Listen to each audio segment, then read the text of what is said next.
আমরা বিজ্ঞান দিয়ে ইসলাম শিখি না, আমরা ইসলাম দিয়ে বিজ্ঞানকে শিখাই। কেমন অনেকে ব্যাখ্যা করেন, সূরা ইয়াসিনের ব্যাখ্যা দিতে গিয়ে বলতেছে ইয়াসিন ওয়াল কোরআন, বলতেছেন বিজ্ঞানময় কি কোরআন। তাহলে আজ কোরআনকে কি বলেছেন? বিজ্ঞানময়। এখানে বিজ্ঞানের প্রাধান্য দেওয়া হয়েছে, কথা ঠিক না বেঠি? কিন্তু বিজ্ঞান তো নকল করতেছে কাকে? ইসলামকে। এই যে রিংটোন বাজতেছে এটাও তো ইসলাম। ওই সময় বিজ্ঞান কোথায় ছিল? যখন জিবরাইল আলাইহিস সালাম রাসূল খুদা সাল্লাল্লাহু আলাইহি ওয়াসাল্লাম দরবারে আসতেছে, রিংটোন বাজে নাই? তাহলে নবীর দরবারে জিবরাইল আসতেছে, সেটা যদি রিংটোন বাজান, ওটারে নকল করে আজকে মোবাইলে ঢুকাইছে। এখন বিজ্ঞান আগে না ইসলাম আগে?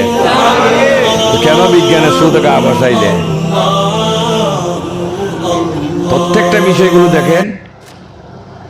আজকে এই মোবাইল ফোনে দেখাইতেছেন দূরের মানুষটাকে কাছে, অথচ ইসলাম 1500 বছর আগে দেখাই দিলেন। উমর মসজিদ নববী থেকে সাহারিয়াকে দেখেছিলেন 300 মাইল দূরে। সুবহানাল্লাহ। ওই সময় বিজ্ঞান ছিল? এখন কোরআন কি বিজ্ঞানময় না ইসলামময়?